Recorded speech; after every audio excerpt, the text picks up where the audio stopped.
Bonjour à toutes et à tous, et puis merci d'avoir répondu aussi nombreux à cette invitation de Nantes Métropole et d'Alizé pour cette thématique de la rénovation performante par étapes.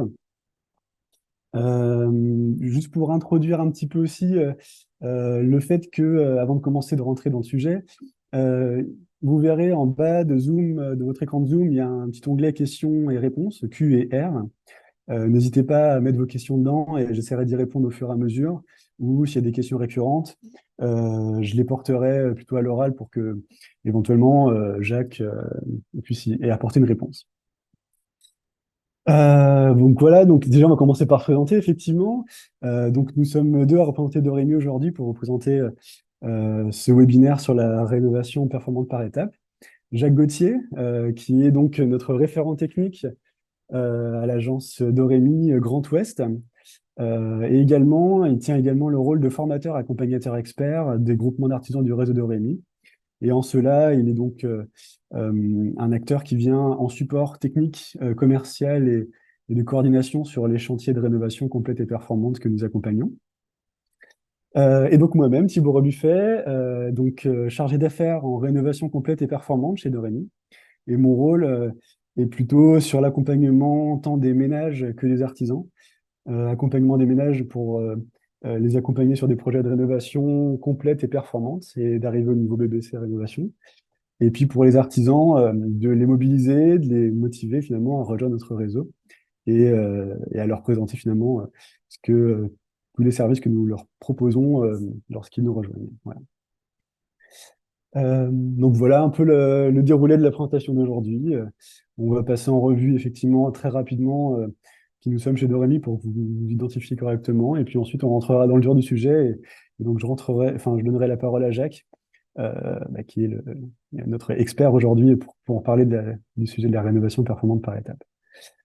Voilà, donc Dorémy en quelques mots, hein. Dorémy, on est une entreprise qui émane de l'association Negawatt, que vous connaissez peut-être, et qui a été créée face au constat de l'impact de la rénovation énergétique pour enfin, la place de la rénovation énergétique dans le projet d'atteindre la neutralité carbone à horizon 2050. Donc on est un petit peu le bras armé de Negawatt sur cette thématique et plus spécifiquement sur le marché de la rénovation niveau BBC du secteur de la maison individuelle. Et ce qui nous rend aussi légitime sur la thématique de la rénovation performante par étape, c'est qu'on a dans notre équipe donc un cercle atelier qui donc a la fonction de produire régulièrement des études qui vont être donc des réponses à appel à manifestation d'intérêt, notamment produites par l'ADEME. Et donc des études comme justement la rénovation performante par étape qu'on va vous proposer aujourd'hui, qui est donc un des résultats de cette étude. Voilà, donc comme je l'ai dit, hein, l'objectif pour nous, c'est bien effectivement d'accompagner les ménages euh, modestes et très modestes en particulier pour sortir de la précarité énergétique et de faire atteindre leur bâti au niveau BBC rénovation.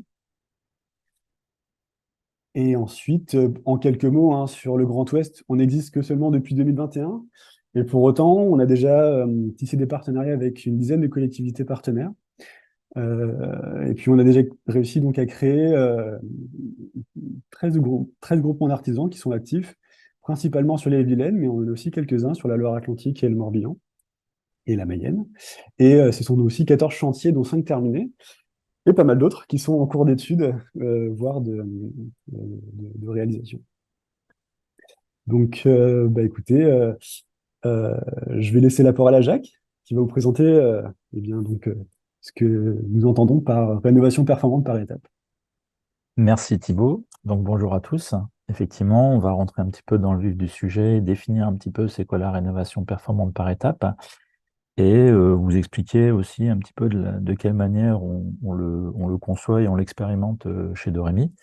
Mais c'est assez générique à une pratique voilà, qui peut se développer pour obtenir un nouveau chemin vers la rénovation performante.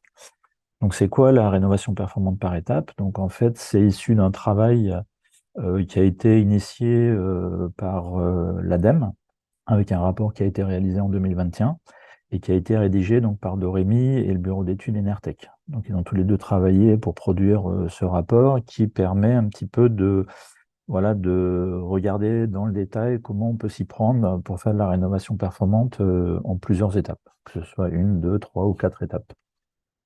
Donc, la rénovation performante par étape, qu'elle se fasse en une, deux ou plusieurs étapes, ça reste une rénovation performante.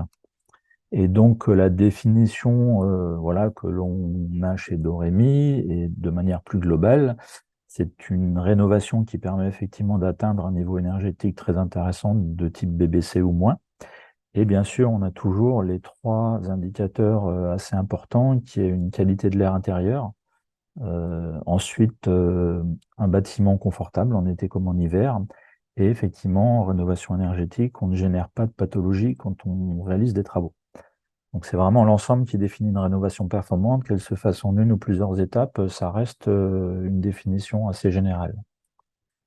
Donc la rénovation performante, voilà, on traite les 6 postes de travaux, donc isolation du plancher bas, des murs, de la toiture, on refait les menuiseries, bien sûr la ventilation qui est très important, et voilà, ça va générer un besoin en chauffage et on va avoir des équipements adaptés à cette rénovation performante.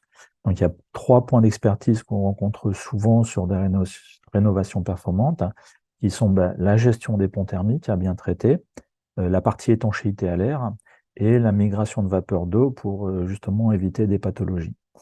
Et donc, ça nous permet d'avoir vraiment la définition voilà, d'une rénovation performante avec, en termes de consommation de chauffage, un objectif à 50 kWh d'énergie primaire par mètre carré par an.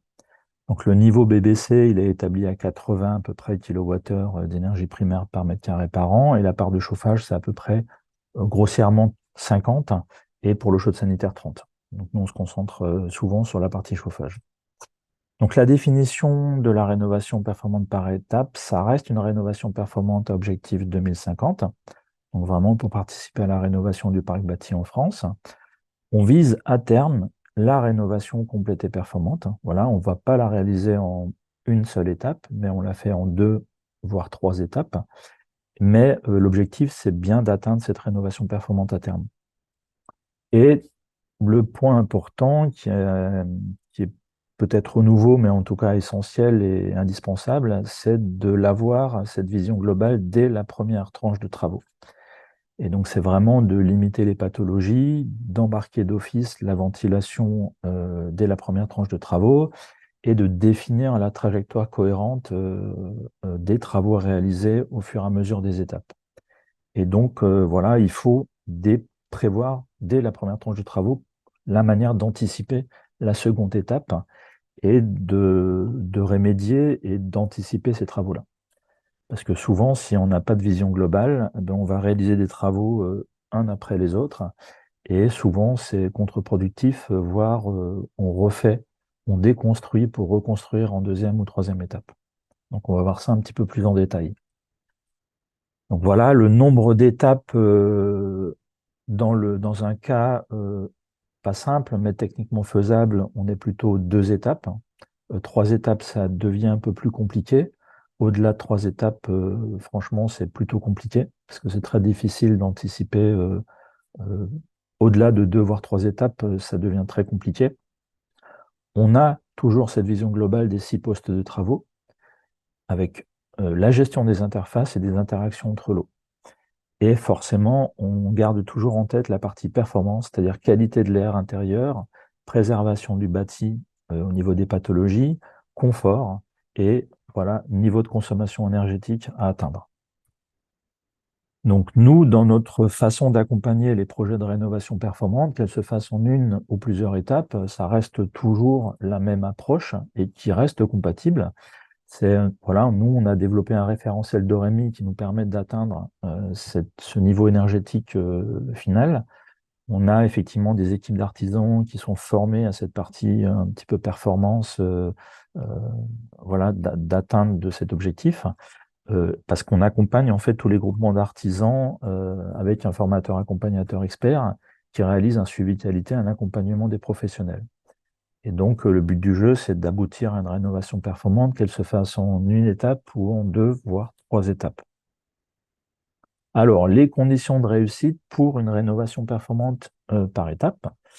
Donc, ce qu'on peut dire à contrario, comme je l'ai dit avant, c'est que si on réalise les travaux indépendamment les uns des autres, même avec un niveau pour chaque lot de travaux, un niveau de type BBC, bâtiment basse consommation, eh ben, l'étude a montré que de toute façon, réaliser les 6 postes de travaux en 6, 4, 5 ou 6 étapes, c'est quasiment jamais réalisé. Et en plus, si on cumule l'ensemble, on se retrouve souvent avec au final, en fait, une consommation d'énergie bien supérieure à un niveau BBC.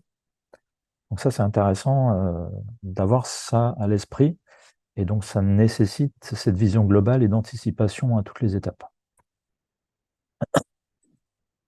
Donc, les inconvénients, si on n'a pas cette vision globale, voilà, forcément, on ne va pas réaliser toutes les étapes. Il y a une démobilisation aussi des propriétaires au fur et à mesure. On risque de créer des pathologies. On augmente les ponts thermiques résiduels après travaux. L'étanchéité à l'air du bâti, elle est forcément moins performante et dégradée. Le chauffage peut être souvent surdimensionné si on l'envisage dès les premières étapes, si on ne l'anticipe pas, bien sûr. On peut avoir aussi une dégradation de l'air intérieur due à des ponts thermiques ou des problématiques de migration de vapeur d'eau. Forcément, il y a un manque de coordination des différents corps de métier au fur et à mesure des étapes réalisées. Et aussi une démobilisation des maîtres d'ouvrage pour vraiment s'engager dans dans l'étape d'après. Et effectivement, en plusieurs étapes ou trop d'étapes, il y a des gênes successives durant les travaux. Et à terme, on n'obtiendra pas ce confort recherché, cette économie d'énergie. Donc concrètement, la vision globale, on l'a construite dès la première étape, et on va choisir des lots qu'on va reporter et anticiper en fait le report de ces lots. Donc là, il y avait une petite question que vous pouvez rédiger dans le chat par message. Par exemple, voilà, qu'est-ce qui vous semble être un lot qui peut être facilement, ou en tout cas qu'on peut reporter tout en ayant cette vision globale et comment l'anticiper. Donc ça, c'est un exercice intéressant que nous, sur le terrain, on matérialise dans l'accompagnement des artisans. Et on va se poser cette question-là quand on sait par avance qu'un lot ne sera pas traité ou reporté. Eh ben, on va réfléchir à comment l'anticiper au mieux. Donc nous, dans notre approche, la ventilation est vraiment un élément essentiel.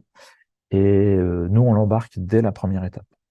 Voilà. Si vraiment le bâtiment n'est pas ventilé, il n'y a rien du tout, et ça risque de créer des problématiques par la suite. Voilà, on va faire en sorte que dès la première étape, il y a ce système de ventilation qui va être intégré. Donc en rénovation énergétique, nous, notre approche de Rémi de la ventilation, on trouve que la ventilation double flux est le meilleur des compromis parce qu'il associe performance, qualité de l'air et confort.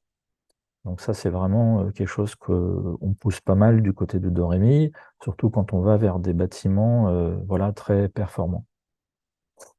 L'étanchéité à l'air, c'est un enjeu. Chez Dorémy, on travaille beaucoup sur cet aspect-là et on fait un test d'étanchéité à l'air systématiquement sur tous les projets de rénovation performants qu'on réalise. Et donc, quand on le réalise en 2 ou 3 étapes, il y a cet aspect-là qu'il faut anticiper et qui n'est pas toujours simple, mais si on veut à terme obtenir quelque chose de confortable avec le moins de fuite d'air et performant énergétique, on va traiter cet aspect-là.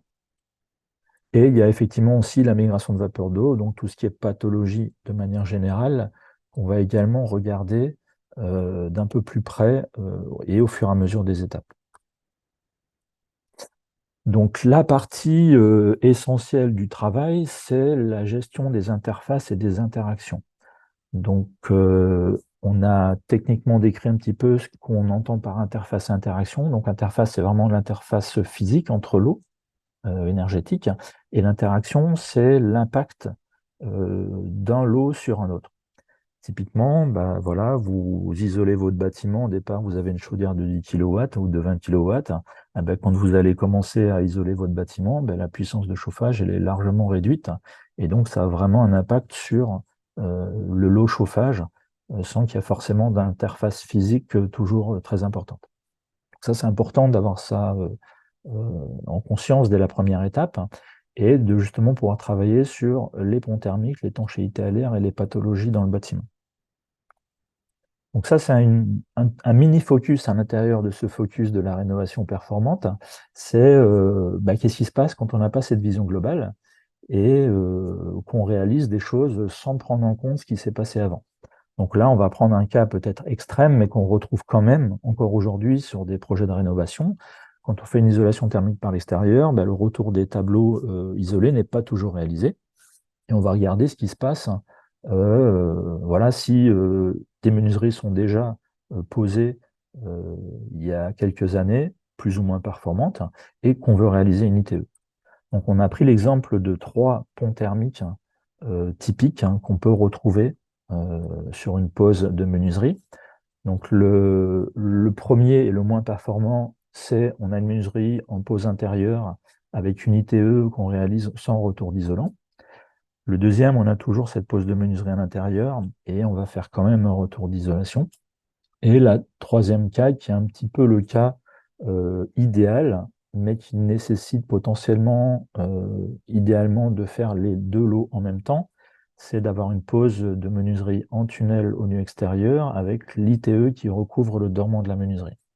Donc on a 3 valeurs de pont thermique différentes, bien sûr du moins bon au meilleur, et on peut se poser la question, qu'est-ce que ça peut avoir comme impact de décorréler complètement ça sur des menuiseries qu'on veut poser.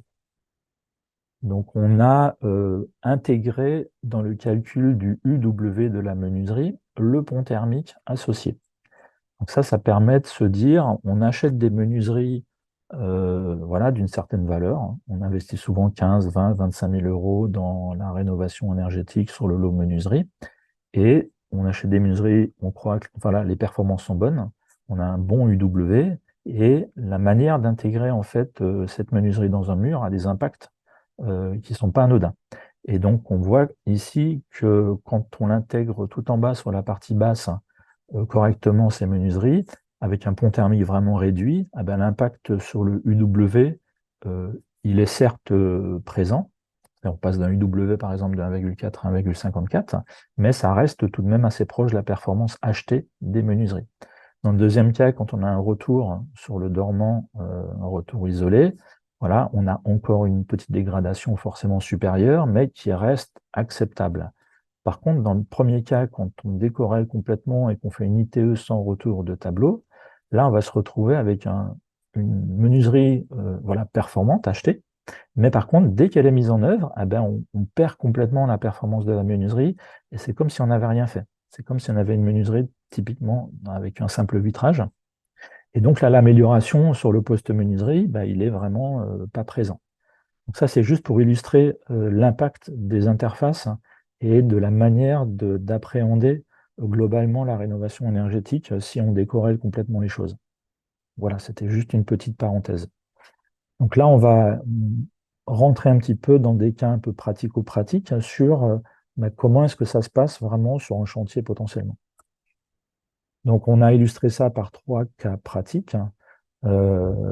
Qui est le premier exemple, c'est quand on fait l'isolation des combles perdus avant de réaliser une ITE. Donc on voit que l'isolation des combles, voilà, on va souffler de l'isolation ou poser de l'isolation au niveau des combles, donc très bien. Et plus tard, quelques années après, on va réaliser une ITE. Donc là, si on le voit de cette manière-là, comme c'est expliqué sur le dessin, forcément, vous vous rendez compte qu'il y a un pont thermique qui est très très important, qui est largement plus important que si on n'avait rien fait du tout en termes d'isolation. Et donc, ça va certainement poser des problèmes.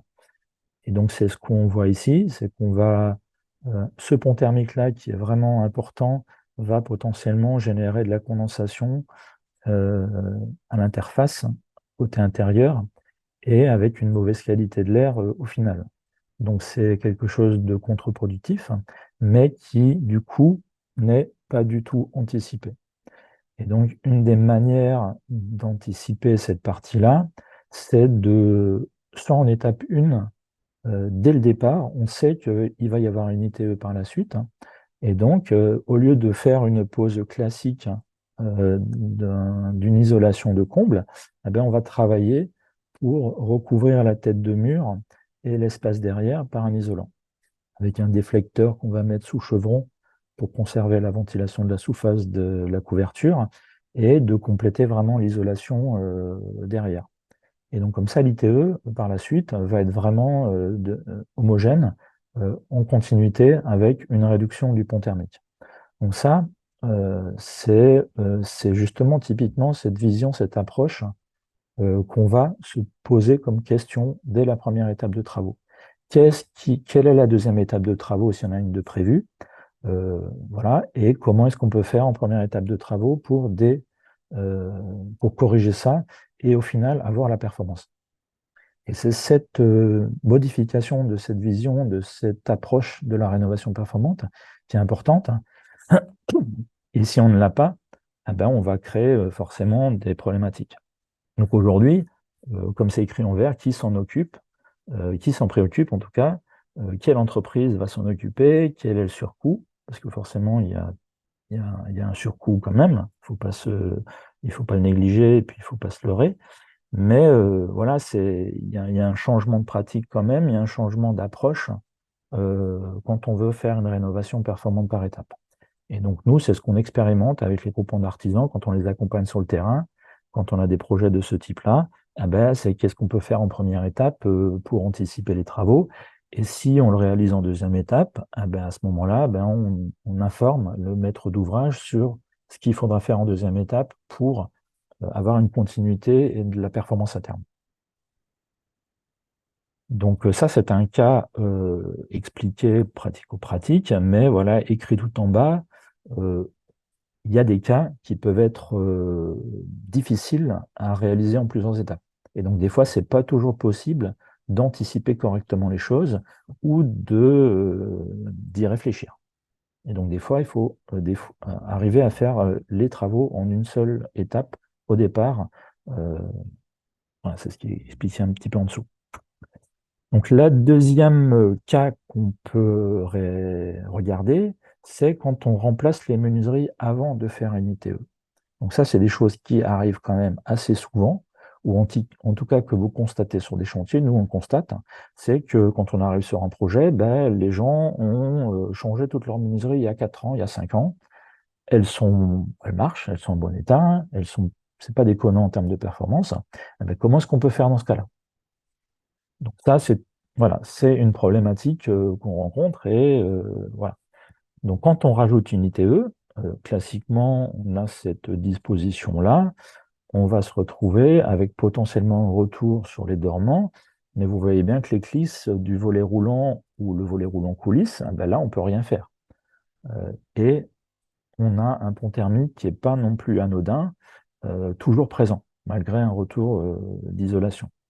Dans la configuration, on se retrouve avec un volet roulant sous linteau. On va se retrouver aussi avec un retour de l'isolant en sous-face du linteau contre le volet roulant. Mais le volet roulant lui-même se retrouve de toute façon au contact de l'air extérieur et on se retrouve quand même avec un pont thermique au niveau du linteau. Donc ici, c'est le premier exemple que je vous disais, c'est-à-dire qu'on garde toujours, malgré le retour d'isolation, un pont thermique qui n'est pas anodin et qui est qu'on peut difficilement traiter à cette étape. Et ici, c'est pareil, on a aussi un pont thermique en partie basse qui sera difficile à corriger, parce qu'on n'aura certainement pas la hauteur suffisante pour respecter le rojingot et réisoler l'appui de la menuiserie. Et pareil, en partie haute, le volet roulant, il est toujours en contact avec du linteau, et on a toujours ce pont thermique qui est important. Donc ici, on est typiquement dans un cas où l'anticipation, elle est compliquée et il y a une impossibilité, en tout cas une impasse technique, à réaliser en fait quelque chose de propre, que ce soit en première étape ou en deuxième étape, puisqu'en première étape, les menuiseries étaient déjà remplacées. Donc là, c'est compliqué. Donc, la bonne approche aurait été de regrouper les travaux de ces deux interfaces en une seule étape et dans une approche de cohérence voilà, thermique, d'interface de pont thermique, de pathologie, eh ben, on a la possibilité de réaliser une pose en tunnel au nu extérieur et ça permet à l'ITE de venir recouvrir le dormant de la menuiserie. Donc on a une continuité très bonne, un pont thermique très faible, mais la petite, enfin, la petite, pas, je dirais pas ça une astuce, mais le petit point spécifique à bien prendre en compte dans ce cas-là, c'est qu'on va se retrouver souvent avec des dormants élargis, parce que si on n'a pas de dormant élargi, on a toujours la même problématique de la coulisse du volet roulant qui va venir sur le dormant et qui va encore générer un pont thermique important. Donc là, on a un dormant élargi qui permet de recouvrir en fait une partie du dormant par l'isolant, de réduire le pont thermique et d'avoir les coulisses qui viennent à l'intérieur, toujours sur le dormant élargi, et de bien positionner cet ensemble-là. Pareil au niveau du linteau, on voit que le coffre du volet roulant est un petit peu décalé pour pouvoir glisser un isolant derrière et gérer correctement le pont thermique important qu'on pourrait avoir au niveau du linteau. Donc ça explique aussi la manière de potentiellement anticiper ou de se dire, ben non, là, on ne peut pas, parce que au niveau des interfaces, on ne peut pas l'anticiper. Et on va, si on n'a pas le choix dans ce premier cas, eh ben, on va générer forcément des ponts thermiques qui ne seront pas efficaces. Et c'est le cas typique où il faudrait regrouper les deux postes de travaux pour bien faire les choses. Donc, on a un troisième exemple un petit peu pas équivalent, mais aussi qu'on retrouve assez souvent, c'est quand on remplace les menuiseries aussi avant l'ITI avec une pose en intérieur. Donc on a souvent ce cas-là, et par la suite, voilà, on se pose la question, est-ce qu'on peut réisoler par l'intérieur? Donc là, on peut voir typiquement que on a aussi des risques, parce que quand on va faire une pose par l'intérieur, on va se retrouver avec un dormant qui est faible et un recouvrement du dormant par un isolant qui sera quasiment impossible à réaliser, parce qu'il nous faut un espace pour mettre la membrane frein vapeur, plus le placo, etc. Et on aura ce qu'on appelle un pincement et on aura aussi un pont thermique qui n'est pas négligeable à l'interface quand on va rajouter en fait une isolation par l'intérieur. Sur la partie linteau, c'est pareil. En sous-face du linteau, ben, on n'aura pas la place pour potentiellement glisser un isolant ou alors vraiment de très très faible épaisseur. Et on va conserver en fait un pont thermique important. Donc là, la pose, elle est un petit peu différente entre les deux. C'est deux cas différents. Donc le deuxième cas à droite, c'est vraiment une pose en tunnel qu'on peut retrouver plus dans le bâti ancien ou voilà, si on a des carrés bois, des choses comme ça. Et donc, si on n'a pas l'espace suffisant de dégager sous le linteau, eh ben, ça va être difficile de traiter correctement ça. Donc ici, la solution, c'est de se dire en première étape, ah ben, il faut anticiper le fait que plus tard, on va isoler par l'intérieur. Et donc, le cas idéal, c'est de prévoir, encore une fois, des dormants élargis. Et ça permet de pouvoir glisser un isolant sous le linteau dans ce cas-là. Et à droite, par exemple, typiquement en bâti ancien, c'est de pouvoir aussi glisser un isolant euh, sur le côté afin de correctement gérer le pont thermique. Donc ça, c'est typiquement des choses qu'on va qu'on va s'imposer en fait en première étape et discuter avec le maître d'ouvrage pour voir si l'approche convient, si on sait qu'il y a une deuxième étape qui va être réalisée.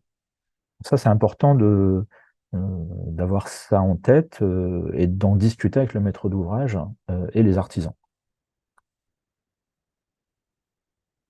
Voilà. Ce que je voulais dire aussi par ce petit exemple, c'est que euh, forcément, quand on va discuter avec le maître d'ouvrage, il n'est pas toujours au courant de cette approche technique.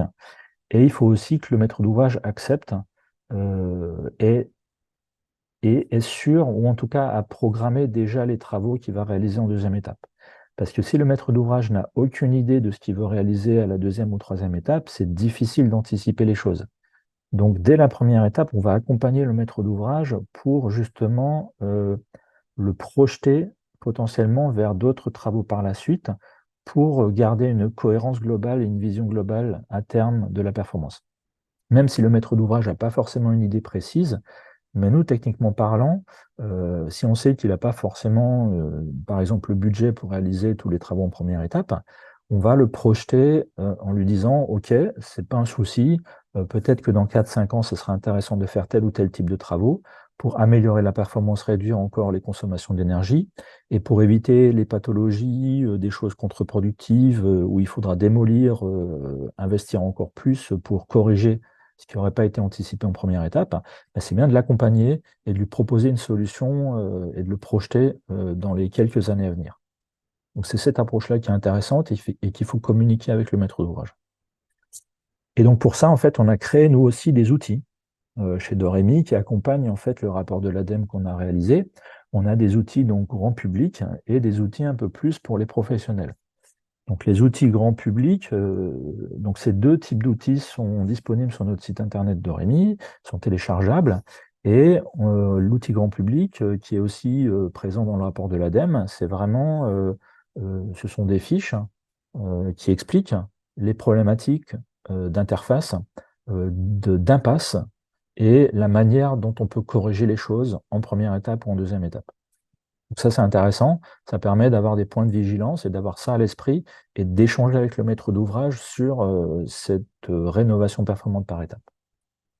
Donc voilà, on en a 71, je crois, aujourd'hui. Et chaque fiche, en fait, c'est 2 pages. Et la première page explique la problématique. Typiquement, ici, on a une cornière béton à gauche. On voit que l'isolation du rampant et de l'ITE va être compliquée et va générer en fait un pont thermique important. Donc, côté extérieur, ça va être difficile de recouvrir la corniche béton par une ITE, de corriger le pont thermique, hein, à moins de découvrir et de refaire complètement voilà, les choses, mais ça risque d'être cher. Et donc, voilà, il y a une proposition ici en deuxième page qui propose potentiellement comment est-ce qu'on peut anticiper quelle serait la solution possible. Il y en aurait certainement d'autres, mais là, il y a une proposition de solution. Ah ben, c'est ce qu'on appelle, nous, une technique de manchonnage pour diminuer le pont thermique. C'est-à-dire que si on peut, ah ben, l'isolation de la toiture, en fait, on va redescendre une partie d'isolation côté intérieur au niveau du mur pour limiter le pont thermique. C'est surtout pour éviter potentiellement des pathologies, des choses comme ça, et d'accompagner en fait la performance. Et toutes les fiches, en fait, sont basées un peu sur ce même principe. Donc ça, c'est intéressant pour discuter avec le maître d'ouvrage. Et là, c'est un autre exemple de fiche réalisée. Donc, à gauche, c'est typiquement, on fait d'abord l'isolation des combles, ensuite l'isolation par l'intérieur. Et souvent, on se retrouve avec un vide entre les deux. Si on n'anticipe pas, bah, ça nous fait un pont thermique euh, et qu'on peut potentiellement anticiper. Voilà. Donc, ça explique un petit peu l'approche qu'on peut avoir. Ça, c'est un autre exemple, c'est ce qu'on a vu un petit peu précédemment dans les slides. C'est quand on fait d'abord un remplacement des menuiseries, puis isolation par l'intérieur. Donc là, ce qu'on a, c'est effectivement un pont thermique important, ce qu'on appelle nous un pincement thermique. Et en fait, la solution, ben, on l'avait donné tout à l'heure, ben, c'est de prévoir dès la première étape au remplacement des menuiseries, ben, des dormants élargis pour recouvrir l'isolation par l'intérieur des dormants et réduire de cette manière le pont thermique. On a un petit outil aussi en ligne qui permet d'avoir des points de vigilance quand on veut se projeter vers de la rénovation par étapes, que les gens peuvent utiliser. Et après, on a développé plus spécifiquement des fiches artisans un peu plus techniques que nous, on utilise quand on accompagne les groupements d'artisans et sur lesquels on va sortir la petite fiche qui va bien pour discuter du cas qu'on rencontre sur un vrai chantier et de réfléchir et de se dire, ben voilà, comment est-ce qu'on pourrait faire techniquement parlant de manière un peu plus approfondie qu'une fiche grand public. Et donc, on en a une trentaine aujourd'hui, et les fiches, en fait, elles se présentent sous cette forme qui décrit de manière un peu plus précise les étapes et ce qu'on peut réaliser à chaque étape. Donc ça, c'est typiquement le cas de remplacement des menuiseries extérieures avant isolation des murs par l'extérieur. Donc ça, c'est une approche possible. Il y en a certainement d'autres. Mais l'approche, c'est d'avoir un dormant élargi Et en fait, au niveau du coffre de volet roulant, c'est de ne pas prévoir un coffre de la largeur complète de la menuiserie, mais un petit peu plus réduit. Et on va caler, positionner en fait un isolant avant de poser le coffre. Pourquoi? Parce que ça permet en fait à l'ITE et au retour d'isolant de l'ITE de revenir en retour d'isolant, non pas sur les éclisses du volet roulant, parce qu'on va conserver un pont thermique, mais d'aller au contact du dormant de la menuiserie pour vraiment réduire ce pont thermique. Et donc à l'étape 2, eh ben, on va faire l'ITE et on va revenir typiquement sur le retour d'isolant et on va vraiment toucher le dormant de la menuiserie et les éclisses de volet roulant se retrouvent devant ce retour d'isolant. Voilà, ça c'est une manière, une proposition de traiter ce point-là de manière technique, mais c'est aussi une base d'une fiche intéressante à sortir quand, avec les artisans, on se retrouve sur le chantier à se poser la question, comment est-ce qu'on pourrait faire? Comment est-ce qu'on peut anticiper? Est-ce qu'il y a une solution? Est-ce que c'est compliqué? Ou est-ce qu'il faut à tout prix associer ces deux lots en même temps sur la première étape? Voilà, c'est cette démarche-là nous, on mène quand on rencontre des cas de ce type-là. Voilà un petit peu le déroulé de l'approche. Donc, peut-être que certains ont des questions, peut-être dans le chat. Je ne sais pas, Thibaut, si tu as vu. Euh, J'ai essayé de répondre au fur et à mesure aux questions qui ok, apparaissaient. d'accord. Il y avait une question, là, du coup, j'en profite pour un peu avoir ton aval. Un manchonnage, Oui, comme l'était présenté sur le schéma, oui, la hauteur pour avoir une bonne réduction du pont thermique. Moi, j'avais dit 50 à 60 cm. Je ne sais pas si je dis une tout bêtise. à fait. C'est ça, c'est le cas générique. Et quand on a des murs d'une épaisseur importante, nous, on préconise 2 fois l'épaisseur du mur. Typiquement, quand on est un bâti ancien, quand on a des murs de 50 à 80 cm d'épaisseur, là, potentiellement, on va aller au-delà des 50 à 60 cm. Mais oui, c'est dans l'approche avec du parpaing classique ou des murs d'épaisseur structurelle de 20, on est souvent dans les 60 cm de retour d'isolant avec un R minimum de 1.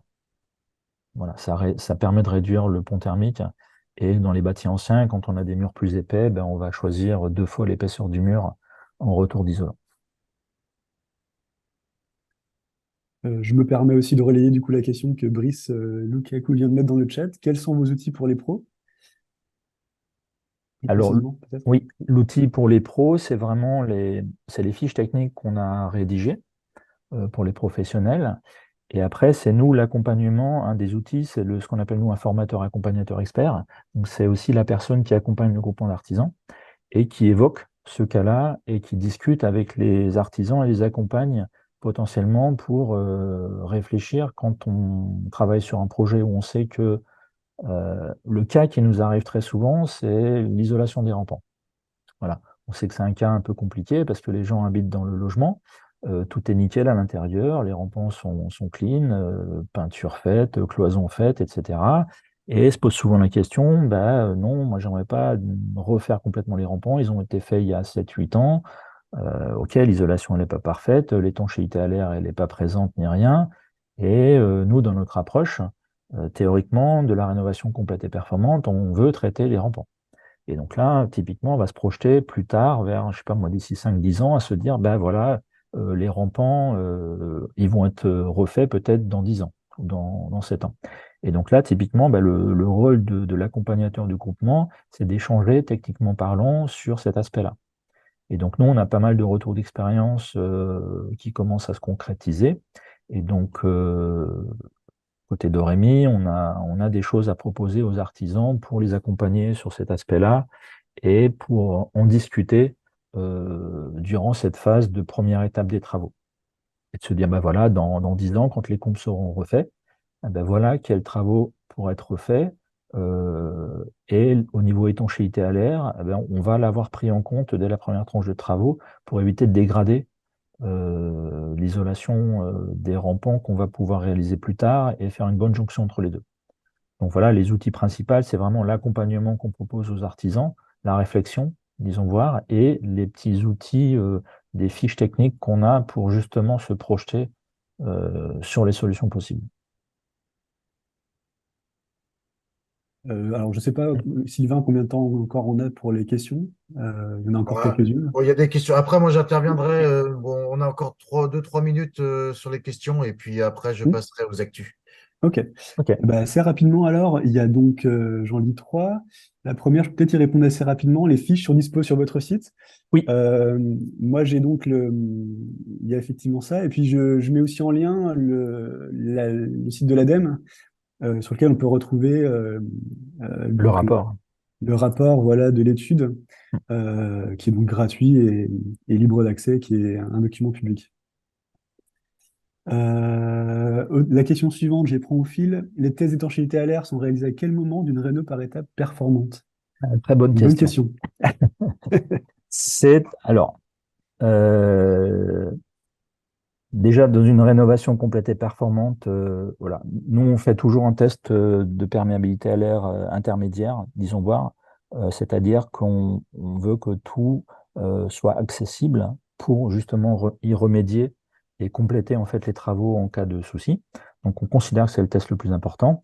Et quand l'accompagnement, en tout cas le suivi qualité qu'on propose, quand on veut faire une rénovation performante par étape, ben, on va se poser la question déjà si c'est réalisable. C'est-à-dire, est-ce que ça sert à quelque chose de faire un test de perméabilité à l'air si on sait typiquement qu'il y a un poste qui est complètement fuyard, plein de fuites, et qu'on sait que le résultat de toute façon va être très mauvais, et des fois qu'on n'arrivera même pas à faire la mesure ou de discriminer vraiment les fuites qui seraient réalisées par les lots des artisans la première étape.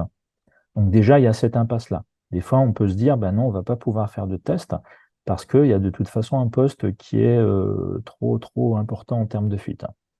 Par contre, si on se projette et on se dit que le test peut quand même être réalisé, malgré un lot qui ne serait pas touché, mais pas forcément performant, je pense par exemple aux menuiseries, les menuiseries qui auraient été posées il y a 10 ans, même avec des coulissants. On sait que les performances ne sont pas terribles. Il y a peut-être un classement AEV qui est vraiment défavorable avec beaucoup de fuites. Si on a du classement A2 ou A3, ben on va quand même faire le test parce que on va pouvoir quand même discriminer et regarder ce qui a été fait par les artisans. Voilà. Donc c'est vraiment un petit peu au cas par cas, en fonction du projet et en fonction des lots reportés. Et forcément, on en discute avec le maître d'ouvrage et on l'avertit et forcément avec les artisans, parce qu'on accompagne les artisans, et on va se projeter sur est-ce qu'on peut faire un test, est-ce que ça vaut le coup, est-ce que c'est intéressant, est-ce que ça permet d'apporter des retours d'expérience intéressants sur cette approche par étape, et on construit ça en fait petit à petit. Donc on n'a pas de solution aujourd'hui ou de réponse voilà, qui couvre tous les cas, mais on regarde au cas par cas. On prend 2 questions encore et Encore? Ouais. ouais. Alors, la question, je vais peut-être y répondre rapidement, celle-là, donc de Brice, qui dit l'accompagnement se fait que pour les artisans, pas pour les architectes. Alors, effectivement, l'accompagnement technique que nous proposons chez Doremi s'adresse aux artisans. Mais ce que je pourrais dire, c'est que par contre, nous proposons également des formations au profil plutôt de maître d'œuvre qui souhaitent devenir formateurs, accompagnateurs, experts de Rémi. Et donc là, ils peuvent acquérir dans ce cadre-là également euh, bah, euh, une transmission du savoir-faire que nous avons sur cette thématique. Et donc, petite dernière question, alors de Armand. Est-ce qu'un cadre en bois posé préalablement dans la baie pourra être une solution de réduction des ponts thermiques avant que la menuiserie soit montée dans le cadre en bois et Tout dans à les fait. cas de bâtis anciens? Oui, ça c'est une possibilité. Si on se retrouve souvent avec des dormants élargis qui peuvent être compliqués pour certains fabricants de menuiserie, et d'avoir un cadre bois au préalable posé pour justement pallier à ça, oui, c'est une solution qu'on rencontre souvent sur les chantiers, que moi j'ai déjà vu, et oui, qui est une pratique qui peut tout à fait se faire. Ok. Ouais. Alors, on va juste passer, on va finir sur les présentations d'actu et si on a du temps, on répondra aux autres questions parce qu'il y a encore des questions aussi en questions-réponses. Si tu peux, Thibaut, aussi répondre au fil Hmm. de l'eau si besoin. Ouais. Et si on a du temps, on le fera. Si on n'a pas répondu à toutes les questions, on y répondra quand on vous enverra le lien pour le webinaire avec les présentations. Moi, je vais vous présenter donc euh, très brièvement les actus en fait sur 2024 sur les modifications de ma prime rénov et sur l'arrivée de mon accompagnateur rénov dans le processus de rénovation. À partir du 1er janvier 2024, en fait, ma prime rénov va changer un peu de format et il y aura deux parcours qui sont identifiés. Un parcours accompagné que vous voyez à gauche de l'écran, qui sera ouvert à tous, quelle que soit l'étiquette énergétique et quels que soient aussi les revenus fiscaux de référence. Le parcours accompagné, donc, c'est un parcours qui sera, comme le dit, accompagné par mon accompagnateur Rénov, qui est le nouvel interlocuteur dans ce cadre de ce processus, qui part sur une notion de rénovation, la notion de rénovation globale, et les aides seront calculées en fonction du pourcentage de travaux que je vous présenterai après. Donc, il y aura systématiquement dans ce cadre-là un accompagnement. La rénovation, du coup, qui fait le lien avec Dorémy, la rénovation par étapes sera possible, mais uniquement pour les étiquettes E, F et G, dans un délai maximal de 5 ans. Voilà. Et donc, une aide renforcée à la sortie de passoire énergétique, elle s'appliquera que si on atteint au moins l'étiquette D. Le parcours non accompagné, c'est ce qu'on appelait avant le parcours geste par geste, travaux par travaux. Elle sera uniquement ouverte au logement avec une étiquette énergétique de A à E. Donc, en fait, un DPE sera obligatoirement fait en début de travaux ou fourni enfin, ça dépend aussi de l'âge du DPE. Et comme actuellement, les ménages supérieurs ne pourront pas avoir accès à ce parcours accompagné. Une précision, donc le parcours accompagné, il rentre dans le cadre d'une notion de décarbonisation des systèmes de chauffage. Donc la priorisation, la première chose qui sera financée, ce sera les postes de chauffage, il sera décarboné. C'est-à-dire que si le logement n'aura pas de système de chauffage décarboné, ce sera le premier geste de travaux à réaliser. Et en complément, l'isolation. Si déjà il y a un poste de un chauffage décarboné dans la maison, on pourra avoir du poste par travaux. Voilà. Donc, pour essayer de clarifier les choses, voilà. Le niveau dispositif, il va s'appliquer comme ça. Donc, pour une étiquette F et G, ce sera automatiquement un parcours accompagné. Oh, voilà. C'est parti dans tous les sens. Voilà. Et pour quels que soient les F et G, et pour les autres aussi, hein, bien sûr, hein, les étiquettes A, B, C, D et E, si elles le veulent, elles pourront aller vers un parcours accompagné qui sera quand même majoré en termes de financement. Et pour les autres, ce sera un parcours non accompagné geste pour des travaux, geste par geste, uniquement pour les bâtiments A, B, C, D et E. Voilà, donc on se retrouvera sur deux piliers, qu'ils ont appelé ça deux piliers, ou le pilier efficacité, qui est le geste par geste, travaux par travaux, et le pilier performance, qui sera vers de la rénovation globale. Ce qu'il faut savoir, c'est que pour la partie rénovation globale, en fait, le taux de financement sera en fonction du saut de classe réalisé avant et après travaux. Pour être clair, un saut de 2 classes avec des plafonds éligibles de 40 000 euros. Des très modestes auront 80% de financement. Des modestes, 60%, intermédiaires, 45%, supérieurs, 30%. Et en fait, le plafond d'éligibilité augmente en fonction aussi du saut de classe. Et en fait, à 3 classes, donc le plafond va augmenter. Et pour les intermédiaires et les supérieurs, aussi, il y aura un financement un peu plus important. Il y aura des bonifications, du coup, comme je disais, pour le passage en étiquette D, en sortie de passoire énergétique, qui sera de 10 points, quel que soit le revenu fiscal de référence. Bien sûr, on pourra pas on pourra pas financer entièrement les travaux, à part pour les très modestes, où il y aura un financement à 100%, et les modestes 80%, intermédiaires 60% et supérieurs 40%. Ce qu'il faut voir aussi, c'est que la partie C2E est intégrée à ce financement.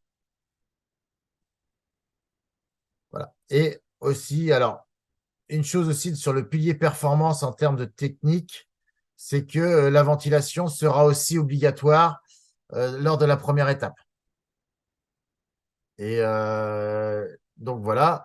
Et l'accompagnement par mon accompagnateur Rénov. Alors, mon accompagnateur Rénov, c'est un nouveau, un nouveau dispositif qui va être mis en place donc cette année.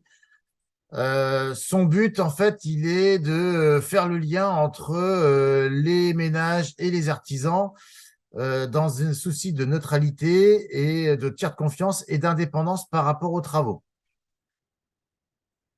Voilà. Donc, en fait, il a un rôle.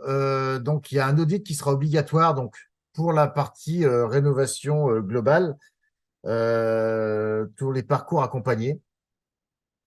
Et donc, son rôle, il va être de mon accompagnateur Rénov, il va être de réaliser une visite, donc déjà d'identifier les besoins du ménage, d'évaluer la situation du ménage, réaliser un audit énergétique, faire une aide au montage de projets, donc entre les scénarios, des plans de financement, le choix aussi peut-être des ménages. Faire un appui appui, comme ils appellent, appui dépôt demande de financement, c'est-à-dire que ça peut être aussi un accompagnement au dépôt des aides financières, faire le suivi de travaux et une visite et une prise en main des travaux, une prise en main du logement post-travaux.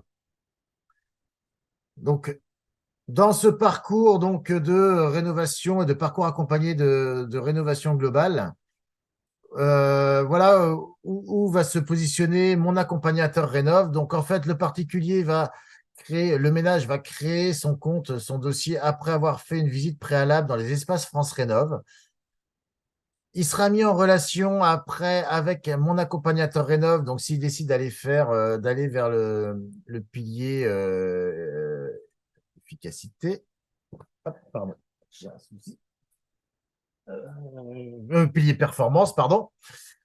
Et ensuite, donc, une fois qu'il aura choisi son accompagnateur Rénov, mon accompagnateur Rénov intervient pour réaliser une visite à domicile et un audit s'il n'a pas été réalisé. Le ménage va réaliser ses devis avec ses artisans, avec les travaux préconisés par mon accompagnateur Rénov. Le montage de dossier se fait avec mon accompagnateur Rénov, du coup.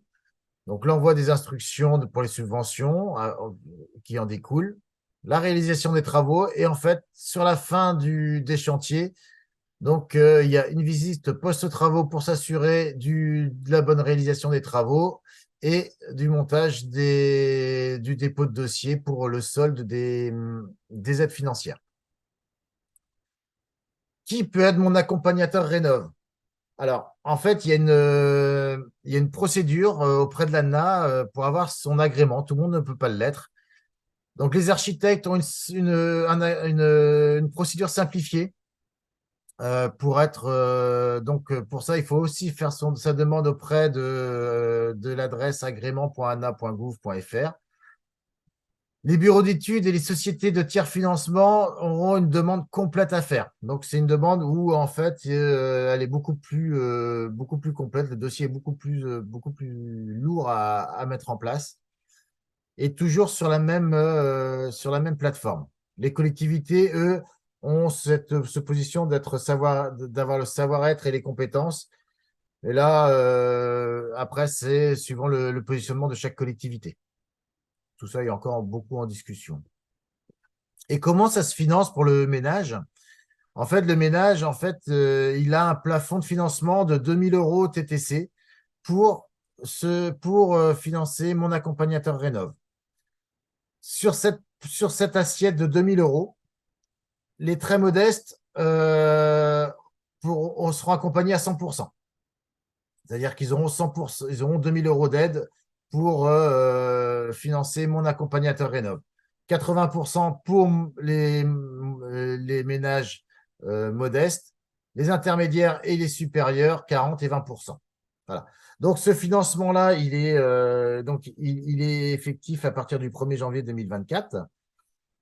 Et pour les primes de ma prime rénov, dans le calendrier, tout ça va être mis en place courant du mois de décembre, voire janvier.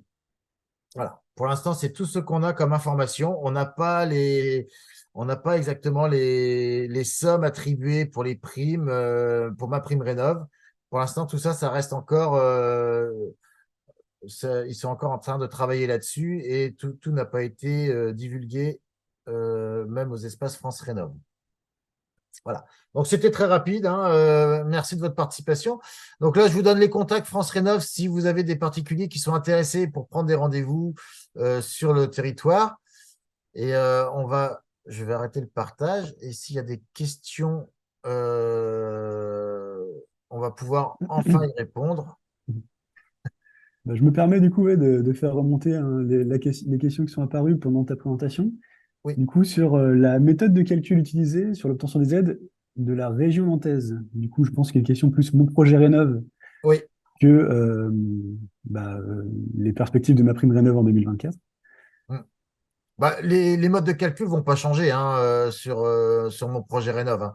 Ce sera toujours le même mode de calcul. Après, il y aura peut-être des modifications dans le règlement, mais elles seront pas énormes dans mon projet Rénov. Le calcul restera le même, contrairement au mode DPE et à l'audit réglementaire. D'accord. Alors, je continue, hein. Il y a une question, comment le dispositif fonctionne en copro? Ah oui, Tu alors as en des copro, infos? la copropriété, elle aura quelques particularités. C'est vrai. Alors, j'ai toutes mes notes, hein, parce que. Alors, pour le parcours non accompagné, au poste par poste, les appartements pourront bénéficier de ce pilier pour les parties privatives, sans exclusion d'étiquette énergétique. Et ça, c'est vraiment important, c'est-à-dire qu'une étiquette F et G pourra aussi faire du poste par poste, du parcours non accompagné. Voilà. Par contre, pour les parties, pour les appartements, pour le pilier performance, ça rentre que pour les parties privatives. Mais il y aura toujours la partie euh, copropriété hein, qui sera ma prime rénov copropriété, qui sera toujours l'accompagnement en copropriété. Mon accompagnateur rénov, il sera plafonné suivant le. En fait, ça va se jouer suivant si c'est des petites copropriétés ou des grandes copropriétés, plus ou moins 20 logements. Voilà. Donc, pour les moins de 20 logements, l'accompagnement des copropriétés, il sera le recours à l'aide de mon projet Rénov copropriété conditionné donc à cet accompagnement par un AMO. Et ce sera donc 1000 euros pour les moins de 20 logements et 600 euros pour les plus de 20 logements. Et après, il y a un financement il y aura un financement de 50% sur un financement minimum de 3000 euros par copropriété. Ça, c'est les aides de mon accompagnateur Rénov. Sur ma prime Rénov copropriété, il y aura sûrement des changements que je vais vous mettre. Je vous mettrai ça sur la partie parce que j'ai perdu ma fiche là-dessus. Voilà, c'est là. C'est vrai que il faut. Mais je vous mettrai pour ça, je vous mettrai un tableau. Ce sera beaucoup plus simple que des longs discours. dans la présentation, je vous rajouterai les tableaux sur le parcours accompagné, sur les barèmes d'éligibilité sur la copropriété. Parce que sinon, on va se retrouver avec plein de. Je pense que ce sera beaucoup, beaucoup plus simple. Donc, je mettrai ça en complément sur les présentations. Si ça, voilà. Est-ce qu'il y a d'autres questions? Eh ben, écoute, je n'en vois plus dans le chat. Il y avait une réaction par rapport pour revenir sur la méthodologie de calcul, sur une remarque disant que le label BBC, lui, va se faire en 3CL. Hein. Euh, et là-dessus, ce que je peux dire aussi pour rebondir un peu, hein, c'est que, alors détrompe-moi hein, si je dis des bêtises, mais donc pour ce qui concerne les aides de 2024, c'est la méthode 3CL 2021 avec les 5 usages qui sera préconisée pour pour les audits qui seront faits dans le cadre de cette aide. Ouais. Et ma prime Rénov, et pour mon projet Rénov, c'est autre chose. C'est pardon, du THCEX, en fait. Hein, qui est donc, oui, il y a encore comment dire, des ajustements à faire, mais bon, c'est vrai que Nantes Métropole a vraiment une volonté d'accompagner au maximum et de faire vraiment de la rénovation performante avec, ils ont vraiment leur règlement et ils toucheront pas hein, sur cette méthode-là, hein, ça c'est clair, ils reviendront pas là-dessus. Et voilà, donc faut faire le lien entre les deux. C'est pas simple, je peux comprendre, mais on a c'est vrai qu'on a souvent ces retours-là. Sylvain, je peux te poser une question à ce moment-là. Est-ce Oui. que dans ce cadre-là, il devrait y avoir deux audits, donc un audit avec la méthode THEX et un autre avec la méthode 3CL pour les aides? Oui. Ok, d'accord.